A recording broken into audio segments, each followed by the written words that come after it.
La primera carta de Pedro habla sobre eso, sobre el miedo que tenían los cristianos a ser muertos. Yo estaría aterrorizado que en un momento pudieran venir a mí, a mi casa, cogerme y llevarme y matarme o hacerme cualquier cosa de ese tipo. Es decir, eso se trataba la primera carta de Pedro, del sufrimiento de los cristianos ante la persecución. Ahí es cuando vemos si nuestra fe es firme o se tambalea. Pero la segunda carta de Pedro tampoco se queda atrás. Ese habla de un peligro muy diferente, del peligro que viene desde dentro de la iglesia. Trata sobre la decepción espiritual. Segunda de Pedro, capítulo 1, del versículo 1 al versículo 9. Vamos a leerlo. Simón Pedro negó ¿a quién? ¿Cuántas veces? 3 veces. Y juró y perjuró que no lo conocía. Pues se dice, y ahora le escribe a los que han sido alcanzados, a los que habéis alcanzado por la justicia de nuestro Dios y Salvador, una fe preciosa que es la nuestra. Él le habla a nosotros, a aquellos que hemos sido alcanzados por Dios. Y le dice, gracia y paz os sean multiplicada, que la paz se multiplique en el conocimiento de nuestro Señor Jesucristo.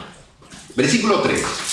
Dice, como todas las cosas que pertenecen a la vida, es decir, a la vida diaria, y a la piedad, a las cosas de Dios, nos han sido dadas por obra y excelencia. Versículo 4. Por medio de las cuales nos ha dado preciosas y grandiosas, ¿qué dice? Promesas. Para que por ellas lleguéis a ser partícipes de... Es decir, nos ha dado promesas para participar con Dios. Habiendo huido, ¿de dónde?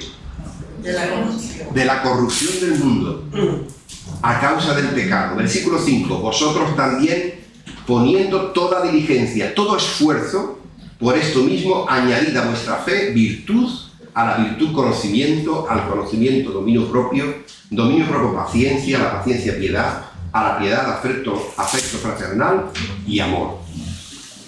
Aquí nos está diciendo que tenemos que añadir ciertas cosas a esa fe. Con el tiempo nos estamos haciendo mayores, ¿no? Yo recuerdo todavía cuando venía a la iglesia con pantalón corto. Tenía unos 15 años aproximadamente. Nosotros nos hacemos mayores. Sabemos que el crecimiento es una parte esencial de la vida. De hecho, si un niño pequeño te pide el chupete es normal, pero una persona con 30 años que te pide un chupete, ahí hay algo raro. Todo lo que enseñamos a nuestros hijos y educamos es con la esperanza de que crezcan, de que se hagan adultos, de que sean hombres y mujeres, adultas y maduras. Yo recuerdo de pequeño que en mi casa pintábamos la altura que tomábamos cada uno. Yo me ponía allí en la pared y me pintaba a ver lo que había crecido. Al poco tiempo me seguía pintando para saber lo que crecemos. Seguro que muchos de nosotros hemos hecho lo mismo. El nacimiento y el crecimiento es una parte fundamental de la vida. Pero es que del cristianismo es la misma. En Juan 3, versículo 3 dice, nacerás de nuevo. Después de nacer de nuevo viene la madurez, que es lo que se espera de nosotros cuando crecemos en nuestra vida cristiana. Muchos se bautizan, ahí adquieren la fe, ahí adquieren el conocimiento y la salvación. Pero aquí nos dice que se ha multiplicado nuestro conocimiento. Hacernos maduros cristianos no tiene nada que ver con la edad. Decía un autor que puede haber en la iglesia, y de hecho la hay, personas con 70 años que son niños, que todavía piden leche, porque no han crecido, no han madurado. Se bautizaron, creyeron y se han quedado ahí. Espiritualmente siguen pequeños. Él decía, hay niños en la iglesia con 70 años y sin embargo hay jóvenes sabios, instruidos, y estables. Mayores no significa que sea una madurez espiritual. Pero tenemos que saber una cosa. Vamos a crecer lo que nosotros queramos crecer. Hay una parte que ponemos nosotros para madurar como cristianos. En el tiempo que estuve yo en la construcción, para tener una construcción estable, y la comparo para tener una fe estable, hay que tener varias cosas. La primera es tener un buen inversor. ¿Sabes lo que es un inversor? Yo, ¿cómo voy a construir si no tengo dinero? Y nosotros, en la construcción de nuestra vida, tenemos a un buen inversor, que ese es Dios, versículo 3. Amén. Todas las cosas que pertenecen a la vida han sido dadas, dice, por su divino poder. Es decir, Dios nos da todo. Él nos ha dado las promesas preciosas y nos ha dado la inversión, su poder. Todo comienza con Dios. Él nos provee. Él es el inversor que nos da el poder y un poder absoluto. Tenemos ante nosotros unos recursos ilimitados para cambiar nuestra vida. Él es el que tiene el mayor poder. Pero ¿qué pasa? ¿Por qué nosotros no cogemos todo ese poder? Jesús dijo, todo poder me es dado en los cielos y en la tierra. Mateo 28, 18. ¿Qué pasa entonces? ¿Por qué no somos personas de poder? Porque crecemos lo que queremos crecer. Dios es el banquero. Dios invierte su poder. Dios nos da la promesa. Pero nosotros a veces esas promesas no las tomamos, esas promesas. Dios es como el inversor. Y aquí nos dice que Él nos da sus promesas, preciosas promesas, versículo 4. Las promesas son como los cheques. Ya no se dan cheques. Pues yo me acuerdo cuando era más jovencito, que cuando estaba trabajando te hacía un cheque y tú ibas al banco y lo cobrabas. Cheques de Dios al hombre. Él puede poner una buena suma de dinero, una buena suma de poder para el hombre. Pero ¿qué pasa si el cheque lo guardamos en nuestro bolsillo y no lo cobramos? No sirve. Si no utilizamos las promesas de Dios, si no tomamos esas promesas, los cheques son inutilizables. Las promesas de Dios no son adornos que colgamos en nuestras paredes de nuestra casa. No son una bonita foto donde ponemos un texto bíblico. No es un marcador de la Biblia que la recordamos cuando la ponemos. Las promesas son prácticas que nosotros podemos tomar cuando nosotros deseemos. Tenemos un gran inversor. Tenemos las promesas que son poder hacia nosotros. Y nos dice que cuando tomamos ese poder, cuando tomamos esas promesas, somos partícipes de la naturaleza divina. ¿Qué pasó en el Edén? ¿Os acordáis? Dios sopló aliento de vida al hombre, ¿no? Y le dio vida. Requisito para construir nuestra vida cristiana. Primero, hemos dicho, tener un inversor. Tener a alguien que nos dé poder. Segundo, un código. El código de construcción. ¿Qué significa eso? Si leemos bien en el versículo 5, ¿lo tenemos en nuestra Biblia? Versículo 5. ¿Qué palabra nos dice? Virtud, conocimiento. No, dice vosotros también poniendo. Tenía otras versiones por ahí que dice Poniendo todo cuidado. exacto. Añade a su fe virtud. Pero dice poniendo, ¿no? Sí, poniendo. Dice vosotros, ¿no? No dice nosotros. No. Vosotros, nosotros poniendo, ¿no? Poniendo. Vamos a ver, eso a mí me confunde. Si Dios lo pone todo, si Dios pone la salvación, ¿por qué dice aquí que nosotros tenemos que poner algo? Dice poniendo con toda diligencia, que significa con todo esfuerzo, añadir a esto mismo, a vuestra fe, virtud. Hay una cosa clara. Dios te da los materiales, los recursos. Dios te da el dinero. Dios te da las promesas, que son los cheques para construir, pero si no hay personas que trabajen, el edificio no se hace. Esas personas tienen que trabajar. Pero no confundamos, no trabajar para la salvación es un don, Dios me dio la salvación, pero nos habla de la santificación, que la santificación es el crecimiento del cristiano en su fe, y eso es colaborar con Dios. No es solamente decir, Dios me ha salvado, que Dios me lo dé todo, Señor, ayúdame, tú lo das todo. No, Dios me da la salvación, pero aquí dice que tenemos que poner, añadiendo, poniendo toda diligencia, es decir, todo esfuerzo en crecer en ese cristianismo, en colaborar, en ser socios con Dios en nuestro crecimiento. Significa poner todo nuestro potencial en cumplir con lo que Dios desea, que después veremos, ¿no? La salvación es un don, la santificación es un trabajo en cooperación con Dios. El crecimiento no es natural, el crecimiento es intencional. Significa que yo crezco como hombre de Dios o mujer de Dios, lo que yo quiero y de forma intencional, preparándome y poniendo todo esfuerzo. La madurez cristiana o santificación es la colaboración entre el hombre y Dios. En Filipenses 2, 12, 13 nos dice, ocupaos.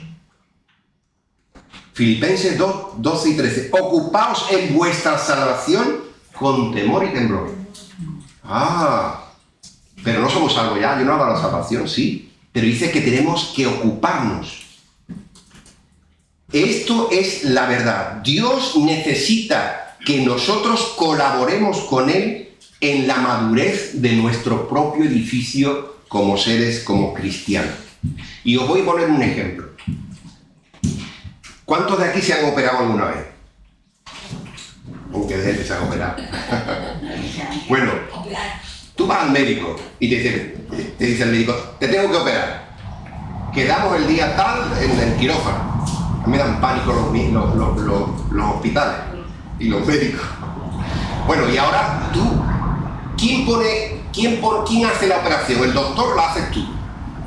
El médico. El médico, ¿no? El médico es el que coge el bisturí, el que te abre, el que te quita o el que te repara, ¿no? ¿Cierto o no? Sí. Es él el que pone la operación. Igual que Dios pone la salvación. Pero después cuando tú terminas te manda un tratamiento. Y te dice, tienes que tomarte este tratamiento durante X días para que te cure, para que etcétera, etcétera. ¿Eso quién lo tiene que hacer? El hombre. El hombre, nosotros. ¿Es un trabajo de colaboración entre el médico y nosotros? Os pongo otro ejemplo. Un músico, un señor, un compositor, hace una letra muy bonita de una música preciosa, la pone en un papel, el pentagrama, lo escriben con sus notas, y eso es precioso, ¿eh? Muy bonito.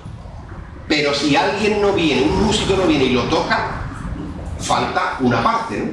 Tienen que colaborar el compositor con el músico. Pues eso es colaborar con Dios. Mi parte del trabajo para santificarme, para crecer con Dios. Vamos a leer. El versículo 5. Vosotros también poniendo, dice, añadiendo, trabajando con toda diligencia. Diligencia significa con toda vuestra alma, con todo vuestro esfuerzo, por esto mismo. Añadid a lo que Dios os ha dado la fe. ¿Qué tenemos que añadir? Virtud. La virtud. ¿Qué significa virtud? El ser una persona con una moral muy alta. Hoy día el conservar una moral alta en la sociedad es muy complicado. El ser una persona honesta y moral en contra de lo que el mundo dice es muy difícil. Cuando glorificas a Dios con una vida moral excelente, eso es la virtud. Seguimos leyendo, dice, a la virtud tenemos que ponerle conocimiento. Es una palabra muy usada por Pedro, conocimiento. Pero aquí usa otra palabra diferente para conocimiento y significa el conocimiento absoluto y completo de Dios. No el aprender cosas de memoria, sino el conectar con Dios para conocerlo a Él. Seguimos. ¿Cuál es la palabra siguiente? Ah, amigo, palabra esta complicada, ¿eh? La palabra dominio propio significa mantenerte, agárrate con todas tus fuerzas, sostente a ti mismo. Hoy no voy a comer pasteles, que me gustan mucho, ¿no? Y sí voy a hacer ejercicio. No como pasteles, porque si como pasteles, ¿qué me pasa? Engordo, ¿no? Es el control de nosotros mismos buscando una meta. La siguiente palabra es paciencia, ¿no? La paciencia se traduce también como perseverancia. Significa no renunciar nunca a Dios, mantenernos sujetos, aferrarnos, pase lo que pase. Seguimos. A la paciencia, piedad. La piedad muchas veces nos da la sensación de que es una palabra de esta así agachadito siempre, que nos pueden decir de todo, muy buenecito. Sin embargo, piedad literalmente significa hacer lo que le gusta a Dios. Simplemente. Yo voy a hacer algo. ¿Esto le agrada a Dios? ¿Le gusta a Dios? ¿Sí o no? Si no le gusta a Dios, no lo hago. Si sí le agrada a Dios, sí lo hago. Esa es la piedad. Hacer lo que Dios quiere y le gusta.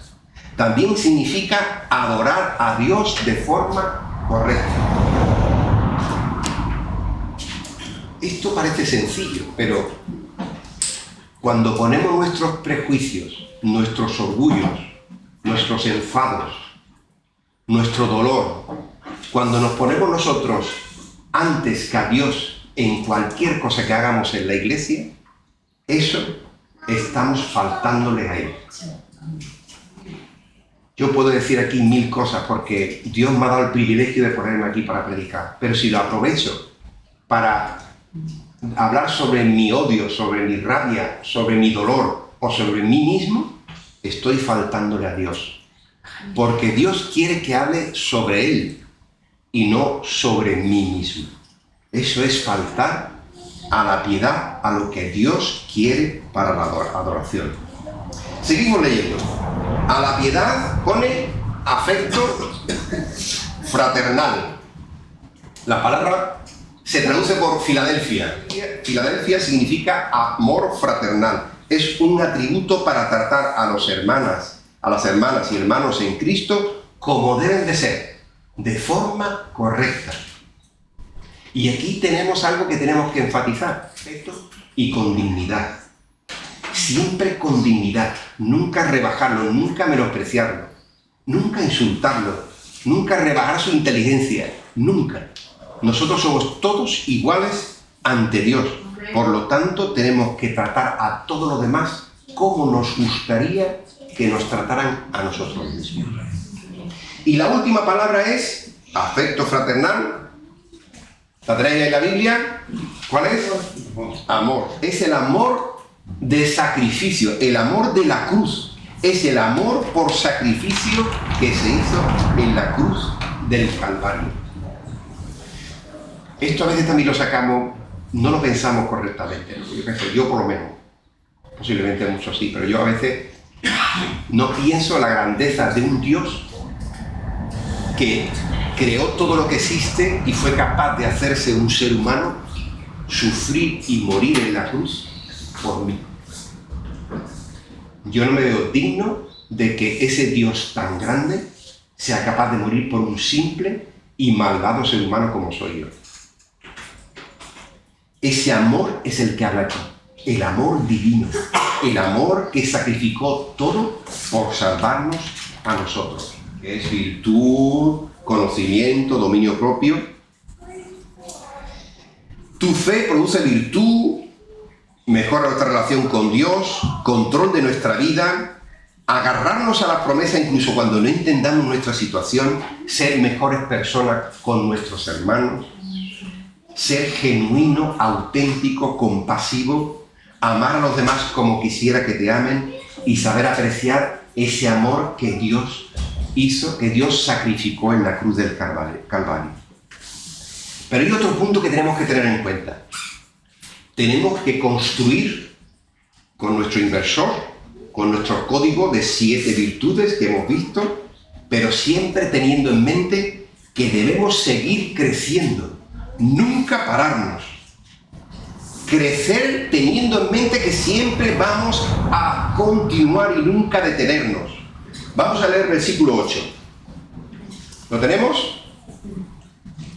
Segunda de Pedro 1:8. Dice, porque si estas cosas están en vosotros, dice, y abundan, no os dejará de estar ociosos, ni sin fruto en cuanto al conocimiento de nuestro Señor Jesucristo. El crecimiento siempre es productivo. En la Biblia se nos habla de que somos frutos. Yo tenía en mi casa un ciruelo y un melocotonero. El primer año de muy buena melocotones y ciruela, ¿verdad? El segundo año le picó y ya se perdieron todos los ciruelos y todos los melocotones. Pero un árbol cuando se empieza a crecer y da fruto, ¿el fruto para qué sirve? Para comértelo, ¿no? Y si nosotros somos el fruto del árbol de Dios, ¿para qué servimos nosotros? Para ser comidos. Para alimentar a otros, ¿no? ¿Sí o no? Para dar ánimo a otros. ¿Os acordáis de cuando Jesús se encontró con la samaritana? Él decía, el que me tira a mí será como una fuente de agua de vida eterna, ¿no?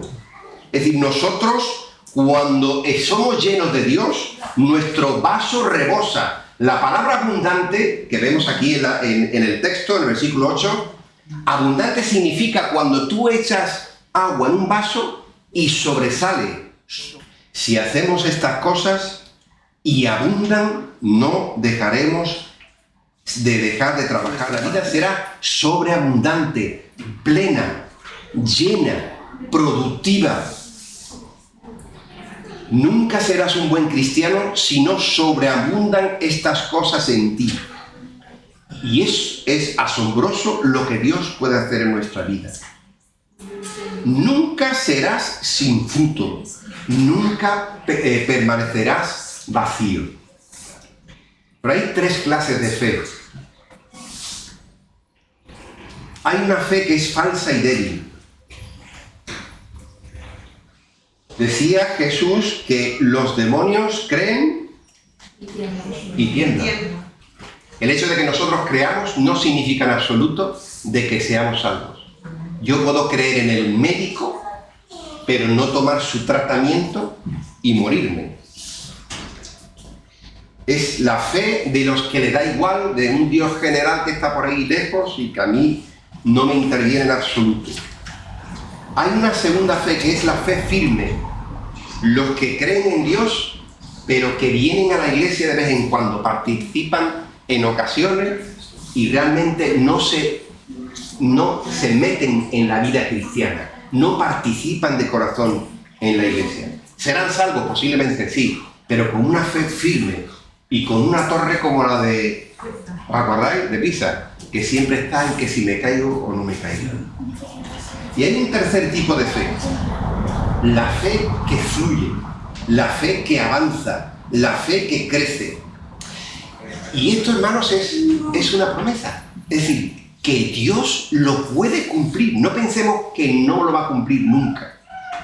Porque lo que Dios dice, ocurre.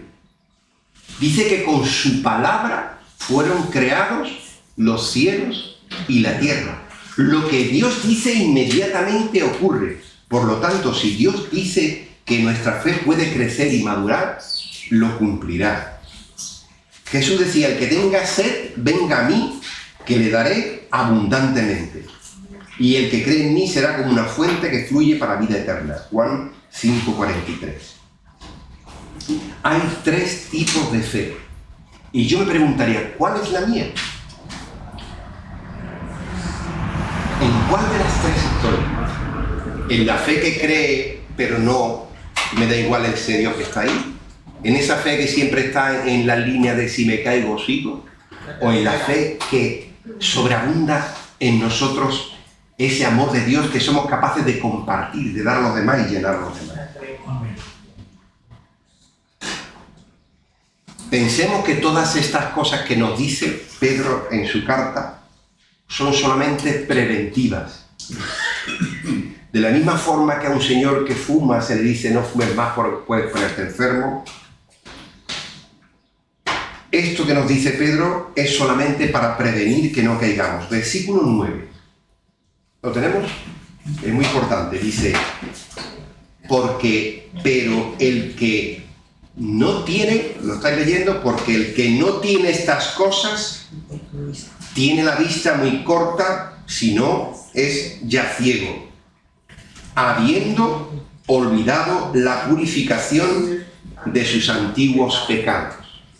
Si nos detenemos en nuestra vida interior, si no crecemos, si no damos fruto para que los demás se alimenten, si no hacemos nada de eso, al final se detendrá nuestra vida espiritual y volverán nuestros antiguos fantasmas del pasado.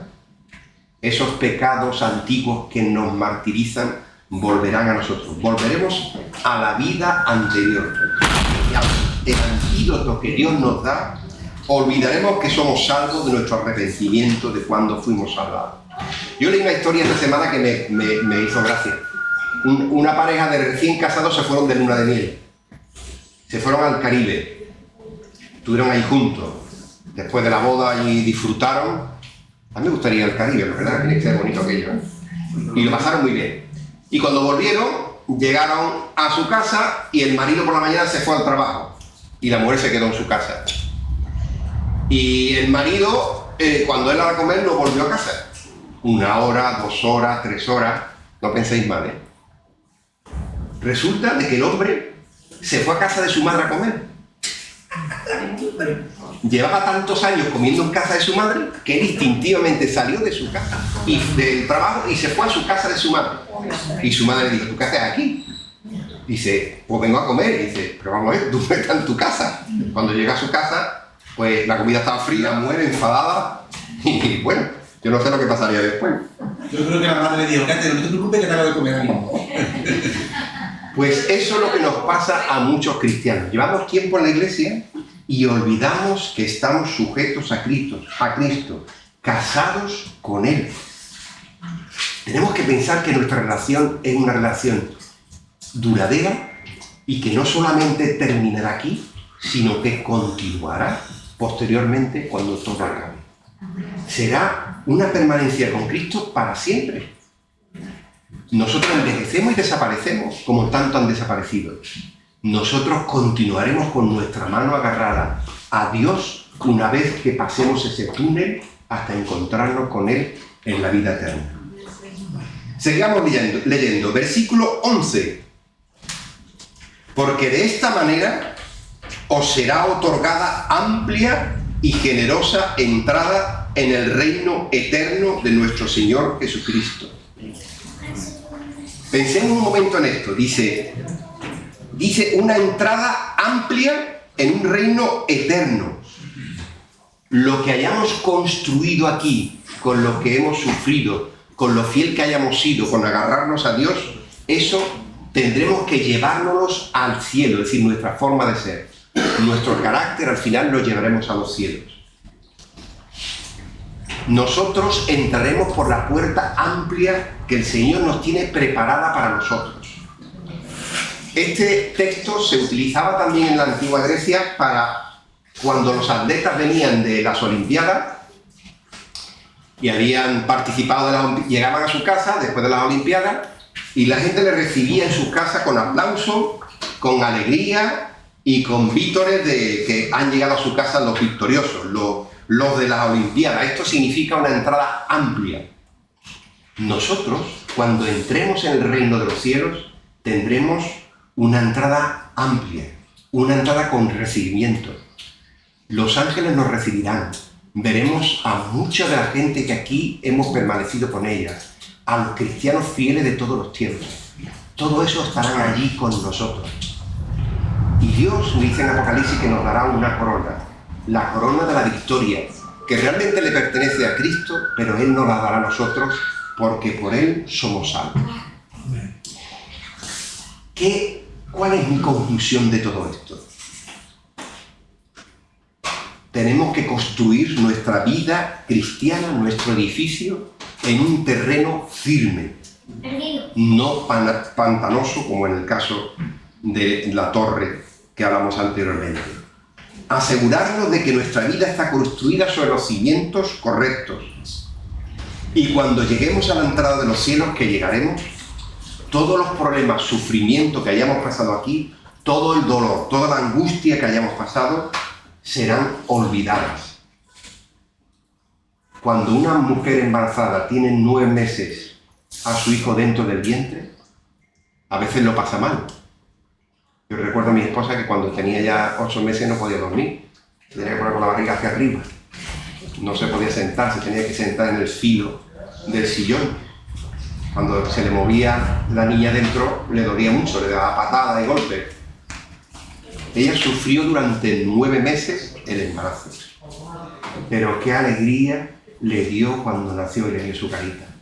Se le olvidó todo. Se le olvidó todos los dolores que había sufrido durante 9 meses. Nosotros cuando estemos en el reino de los cielos olvidaremos todo el sufrimiento que hemos tenido aquí. Todas las angustias que hemos tenido, todo el dolor se ha olvidado. Porque dice que cosas que ojo no vio, ni oído oyó, ni siquiera llegan a la mente del ser humano, son las que Dios tiene preparadas para los que le aman.